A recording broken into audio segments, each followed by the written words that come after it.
அஸ்ஸலாமு அலைக்கும் வரஹ்மத்துல்லாஹி தஆலா வபரகாத்துஹ். ஒரு நபர் ஹஜரத் அவர்களிடம் வந்து கேட்குறாங்க, ஒரு கிலோ மாவுக்கு எத்தனை ரொட்டி வரும் அப்படின்னு அஜிரத்தை கேட்டாங்க. இது குரான்ல இருக்கா அப்படின்னு கேட்டாங்க. அஜித், இது குரான்ல இருக்கு, நீங்க போய் ஒருத்தர் அஜித்தை கூப்பிட்டு நீ போய் டீ கடை ஆளை கூப்பிட்டு வாப்பா அப்படின்னாங்களாம். அவர் டீ கடைக்காரர் வந்தனே, அஸ்ஸலாமு அலைக்கும் ஹஜரத், ஏன் ஹஜரத் கூப்பிட்டீங்க? வலைக்கும் சலாம். ஒரு கிலோ மாவுக்கு எத்தனை ரொட்டிங்க போடுவீங்க அப்படின்னு அவர் குடும்பத்துக்கா விற்கிறதுக்கா அப்படின்னு கேட்டார். ஹஜரத் வந்து மறுபடியும் விட்ட கேட்குறாரு, நீங்கள் ரொட்டி ஒரு கிலோ மாவு என்னத்துக்கு கேட்டீங்க? குடும்பத்துக்கு கேட்டிங்களா, கடைக்கு விற்கிறதுக்கு கேட்டிங்களா அப்படின்னு கேட்டாங்க. அப்போது என்ன சொன்னாங்கன்னா, ஹஜரத், நான் வந்து குரானில் இருக்கான்னு தான் கேட்டேன், நான் வந்து டீ கடைக்கார்ட்ட கேட்க சொல்ல அப்படின்னு, நீங்கள் வந்து இப்போ சொல்லுங்கள், நான் கடைசியாக சொல்கிறேன் அப்படின்னாங்க. அவர் அங்கே என்ன சொன்னாங்கன்னா, இது வந்து குடும்பத்துக்கு தான் வேணும் அப்படின்னு. குடும்பத்துக்கு வந்து 15லேருந்து 20 ரொட்டி வரும், நம்ம விற்கிறதா தான் 25லேருந்து 30 ரொட்டி வரும் அப்படின்னு.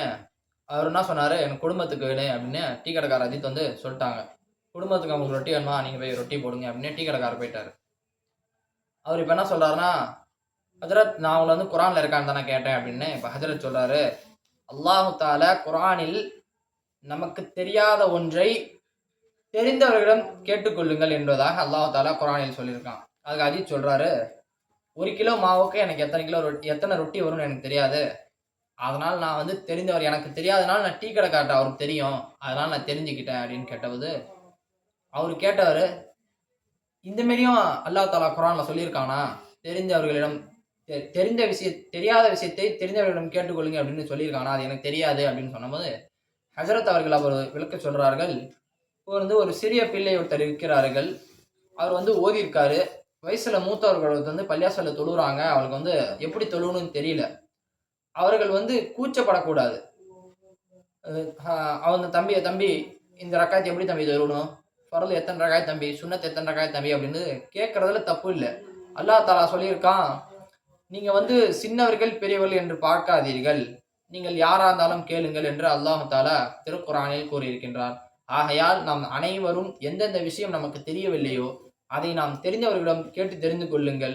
அல்லாஹ் தாலா இந்த தொழுகை விஷயத்தில் இன்னும் என்ன பல சட்டங்கள் நமது திருக்குரானில் அடங்கியுள்ளது. அதை அனைத்தையும் நாம் நமக்கு தெரியாத விஷயத்தை நாம் தெரிந்தவர்களிடம் கேட்டுக்கொள்ள வேண்டும்.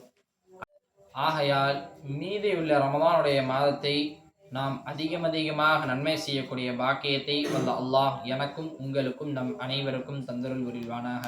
وآخر دعوانا أن الحمد لله رب العالمين. السلام عليكم ورحمة الله تعالى وبركاته. இதில் மீதி உள்ளது மட்டும்